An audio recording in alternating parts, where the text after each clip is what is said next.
ಮಹಾಭಾರತ ಎರಡು ಕುಟುಂಬಗಳ ಕಥೆಯಾಗಿ ಹೇಗೆ ನಮಗೆ ಪಾಠವಾಗುತ್ತದೆ? ಹೌದು, ಮಹಾಭಾರತ ಎರಡು ಕುಟುಂಬಗಳ ಕಥೆಯೇ. ಈ ಪುಣ್ಯಧರಿತ್ರಿಯಲ್ಲಿ ಹುಟ್ಟಿ ಅಗಾಧವಾದ ಗೌರವವನ್ನು ಪಡೆದುಕೊಂಡ ಈ ಕಾವ್ಯ, ಈ ಕೃತಿ, ಈ ಇತಿಹಾಸ ಎರಡು ಜನಾಂಗದ ಕಥೆಯಲ್ಲ, ಎರಡು ದೇಶದ ಕಥೆಯಲ್ಲ, ಎರಡು ಸಮೂಹದ ಕಥೆಯಲ್ಲ, ಬದಲಿಗೆ ಅದು ಎರಡು ಕುಟುಂಬಗಳ ಕಥೆ. ಎರಡು ಕುಟುಂಬಗಳ ಕಥೆ ಅಂತ ಆದಾಗ ಅದು ಬಹುದೊಡ್ಡ ಸಮೂಹಕ್ಕೆ, ಅಂದರೆ ಇಡೀ ಮಾನವ ಜನಾಂಗಕ್ಕೆ ಒಂದು ಆದರ್ಶವಾಗೋದು ಹೇಗೆ? ಅಷ್ಟು ಸೀಮಿತವಾದ ಅಂಶದಲ್ಲಿ ಇಡೀ ಮಾನವ ಜನಾಂಗ ತನಗೆ ಬೇಕಾದ್ದನ್ನು ಪಡೆದುಕೊಳ್ಳೋದು ಹೇಗೆ ಅನ್ನುವ ಪ್ರಶ್ನೆ ಎದುರಾಗೋದು ಸಹಜ. ರಾಮಾಯಣವು ಕುಟುಂಬಗಳ ಕಥೆಯೇ. ಆದರೆ ಮಹಾಭಾರತದಂತೆ ರಾಮಾಯಣ ಎರಡು ಕುಟುಂಬಗಳ ನಡುವೆಯೇ ಸುತ್ತುತ್ತಾ ಇಲ್ಲ. ಎರಡು ಕುಟುಂಬಗಳ ನಡುವೆ ಹುಟ್ಟಿದ ಅಸೂಯೆ, ದ್ವೇಷ, ಇವುಗಳ ಕಥೆಯಾಗಿ ರಾಮಾಯಣ ಕಾಣಿಸಿಕೊಳ್ಳೋದಿಲ್ಲ.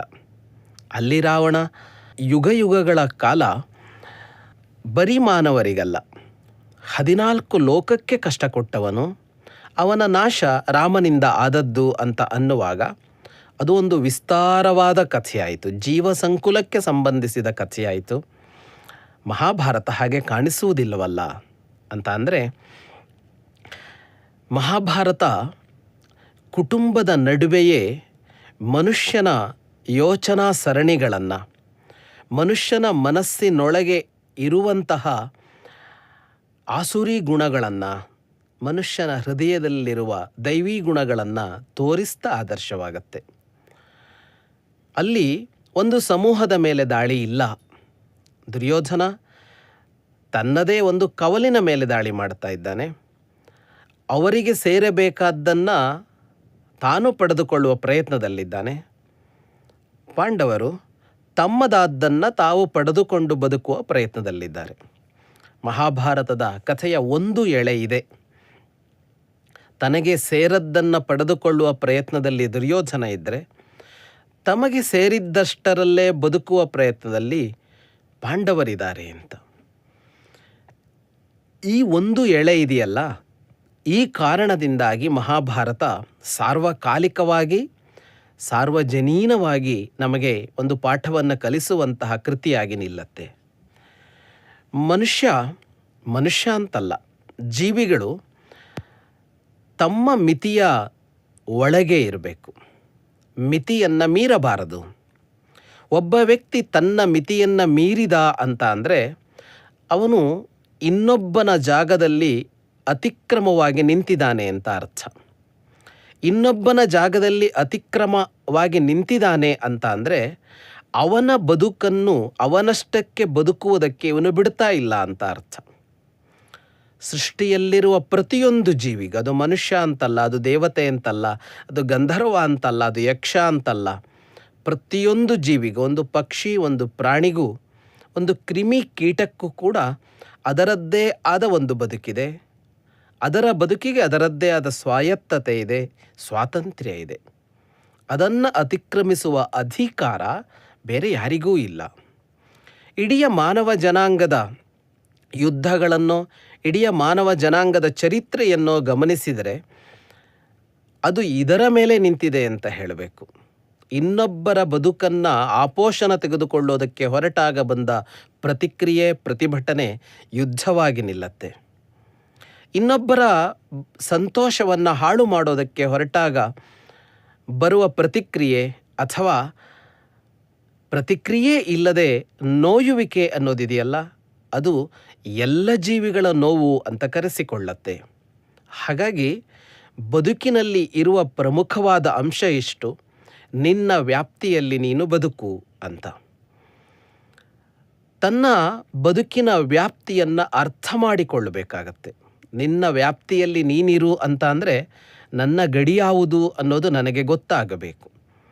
ನನ್ನ ಬದುಕಿನ 4 ಗಡಿಗಳು, ಅವುಗಳು ಏನು ಅಂತ ಗೊತ್ತಾಗಬೇಕು. ಎಲ್ಲಿಂದ ಎಲ್ಲಿಯವರೆಗೆ ನನಗೆ ವ್ಯಾಪ್ತಿ ಇದೆ, ನಾನು ಎಲ್ಲಿಂದ ಎಲ್ಲಿಯವರೆಗೆ ಹೋಗಬಹುದು, ಎಲ್ಲಿಂದ ಎಲ್ಲಿಯವರೆಗೆ ಇರುವುದು ನನ್ನದು ಅಂತ ಗೊತ್ತಾಗಬೇಕು. ಈ ವ್ಯಾಪ್ತಿಯನ್ನು ಗೊತ್ತುಪಡಿಸುವ ಕಾರ್ಯ ಏನಿದೆ ಅದನ್ನು ಮಹಾಭಾರತ ಮಾಡ್ತಾ ಇದೆ. ಸುಮ್ಮನೆ ಒಂದು ಕುಟುಂಬದ 2 ಕವಲಗಳು, ಅದು 2 ಕುಟುಂಬದ ಕಥೆ ಅಂತ ಕೂಡ ಹೇಳುವಂತಿಲ್ಲ, ಒಂದೇ ಕುಟುಂಬದ ಕಥೆ ಅಂತ ಹೇಳಬೇಕಾಗತ್ತೆ. ಒಂದು ವಂಶದ 2 ಕವಲುಗಳು, ಅವರಲ್ಲಿ ಒಬ್ಬರ ರಾಜ್ಯವನ್ನು ಇನ್ನೊಬ್ಬ ಕಿತ್ತುಕೊಳ್ಳೋದಕ್ಕೆ ಪ್ರಯತ್ನ ಪಟ್ಟ, ಅವರು ಅದನ್ನು ದಕ್ಕಿಸಿಕೊಂಡರು ಅನ್ನುವ ಇಷ್ಟೇ ಅಂಶ ಅದೊಂದು ಮಹಾನ್ ಕಥೆಯಾಗೋದಕ್ಕೆ ಸಾಧ್ಯವಿಲ್ಲ. ಸಾವಿರ ವರ್ಷಗಳ ಕಾಲ ಅದು ಮುಂದುವರಿಯೋದಕ್ಕೆ ಸಾಧ್ಯ ಇಲ್ಲ. ಮಹಾಭಾರತ ಇಂದಿನವರೆಗೆ ಮುಂದುವರೆದು ಬಂದಿದೆ ಅಂತ ಅಂದರೆ ಅದರ ಸತ್ವ ಇರೋದು ಇಲ್ಲಿಯೇ. ಅದರ ಸತ್ವ ಇರೋದು ಅದು ಮನುಷ್ಯನಿಗೆ ಈ ಪಾಠವನ್ನು ಕಲಿಸ್ತಾ ಇರೋದರಿಂದಾಗಿ. ನಿನ್ನನ್ನು ನೀನು ಅರ್ಥ ಮಾಡಿಕೋ ಅಂತ ಹೇಳ್ತಾ ಹೋಯಿತು ಮಹಾಭಾರತ. ಈ ವ್ಯಾಪ್ತಿ ಎಷ್ಟು ಅಂತ ಬಂದಾಗ ಮಹಾಭಾರತ ಬದುಕಿನ ಮಹಾವ್ಯಾಪ್ತಿಯನ್ನೂ ಹೇಳಿತು, ಅಲ್ಪವ್ಯಾಪ್ತಿಯನ್ನು ಹೇಳಿತು. ಹಾಗಂದ್ರೇನು? ಭೌತಿಕವಾಗಿ ಅಂತ ತೆಗೆದುಕೊಂಡಾಗ ಮನುಷ್ಯನ ಅಥವಾ ಜೀವಿಯ ವ್ಯಾಪ್ತಿ ಸಣ್ಣದು. ಆದರೆ ಅದು ಅಧ್ಯಾತ್ಮದ ಎತ್ತರಕ್ಕೆ ಏರಿದರೆ ಅದು ಗಡಿಯೇ ಇಲ್ಲದಂತಹ ಒಂದು ವ್ಯಾಪ್ತಿಯಾಗಿ ನಿಲ್ಲತ್ತೆ. ಮಹಾಭಾರತ ಈ ಕಥೆಯನ್ನು ಹೇಳ್ತಾ ಭೌತಿಕದ ವ್ಯಾಪ್ತಿ ಮೀರಿದ ವಿಷಯವನ್ನು ಪ್ರಸ್ತುತಪಡಿಸ್ತಲೇ ಭಗವದ್ಗೀತೆಯಂತಹ ಅಥವಾ ಅನುಗೀತೆಯಂತಹ ಅಥವಾ ಇನ್ನಿತರ ಹಲವು ಉಪದೇಶಗಳ ಮೂಲಕ ಜೀವಿಯೊಬ್ಬನ ವ್ಯಾಪ್ತಿ ಇಷ್ಟೇ ಅಲ್ಲ ಅಂತಲೂ ಹೇಳಿತು. ಅಧ್ಯಾತ್ಮವನ್ನು ಹೇಳ್ತಾ ಮನುಷ್ಯ ಸಂಕುಚಿತನಲ್ಲ, ಮನುಷ್ಯ ಸಣ್ಣವನಲ್ಲ, ಮನುಷ್ಯ ಕ್ಷುದ್ರನಲ್ಲ, ಮನುಷ್ಯ ಎಲ್ಲ ಮಿತಿಗಳನ್ನು ಮೀರಿದವನು. ಜಗತ್ತಿನ ಹಿಂದಿರುವ ಪರಮಾತ್ಮ ಎನ್ನುವ ಶಕ್ತಿಗೆ ಯಾವೆಲ್ಲ ವಿಸ್ತಾರವಿದೆಯೋ ಇಷ್ಟೂ ಅಗಲ ಉದ್ದಗಳು ಎತ್ತರ ಆಳಗಳು ಮನುಷ್ಯನಿಗಿವೆ ಅನ್ನೋದನ್ನು ಮಹಾಭಾರತ ತನ್ನೊಳಗೆ ಅನರ್ಘ್ಯ ಗಣಿಯಾಗಿ ಇಟ್ಟುಕೊಂಡ ಭಗವದ್ಗೀತೆಯೇ ಮೊದಲಾದವುಗಳ ಮೂಲಕ ಹೇಳಿತು ಅಂತ ಅಂದಾಗ ಈ ಎರಡನ್ನೂ ಒಳಗೊಂಡ ಆ ಗ್ರಂಥವಾಗಿ ಮಹಾಭಾರತ ದೊಡ್ಡದು ಅಂತ ಅನಿಸತ್ತೆ. ಇಲ್ಲಿಯ ಬದುಕು ಅಂತ ಕರೆಸಿಕೊಂಡಾಗ ಅದಕ್ಕೊಂದು ರೂಪರೇಷೆ ಇದೆ, ಅದಕ್ಕೊಂದು ನಕ್ಷೆ ಇದೆ, ಅದಕ್ಕೊಂದು ಗಡಿ ಇದೆ. ಅಷ್ಟರಲ್ಲಿ ಹಾಗೆ ಬದುಕಬೇಕು ನೀನು. ಅದನ್ನು ಮೀರುವ ಪ್ರಯತ್ನ ಬೇಕು. ಮೀರುವ ಪ್ರಯತ್ನ ಎಲ್ಲಿ ಅಂತ ಅಂದರೆ ಇಲ್ಲಿ ಗಡಿಗಳನ್ನು ಮೀರಿ ಇನ್ನೊಬ್ಬನದ್ದನ್ನು ನಿನ್ನದಾಗಿಸಿಕೊಳ್ಳೋದಲ್ಲ, ಬಹಿರಂಗದಲ್ಲಿ ಅದನ್ನು ಮೀರೋದಲ್ಲ, ಅದು ಅಂತರಂಗದಲ್ಲಿ ಮೀರೋದು. ಅಂತರಂಗವನ್ನು ವಿಸ್ತಾರ ಮಾಡಿಕೊಳ್ತಾ ಅಂತರಂಗದ ಎತ್ತರ ಇದೆಯಲ್ಲ, ಆ ಎತ್ತರವನ್ನು ಏರುತ್ತಾ ಹೋದಾಗ ಈ ರಾಜ್ಯಗಳ ಗಡಿ ಇಲ್ಲ, ಅಲ್ಲಿ ರಾಜ್ಯಗಳ ಗಡಿ ಏನು, ಭೂಮಿಯ ಗಡಿಯೇ ಇಲ್ಲ. ಭೂಮಿಯನ್ನೂ ಮೀರಿ ದಿವ್ಯದ ಎತ್ತರಕ್ಕೆ, ಆಕಾಶವನ್ನೂ ಉತ್ತರಿಸಿ ಮುಂದೆ ಹೋಗುವಂತಹ ಆ ಉತ್ತರೋತ್ತರಕ್ಕೆ ಕರೆದುಕೊಂಡು ಹೋಗತ್ತೆ. ಹಾಗಾಗಿ ಕ್ಷುದ್ರವಾದ ಅತ್ಯಂತ ಸಣ್ಣತನದ ಈ ಗಡಿಯ ವ್ಯಾಜ್ಯ ಬೇಡ, ಈ ಗಡಿಯ ಜಗಳ ಬೇಡ.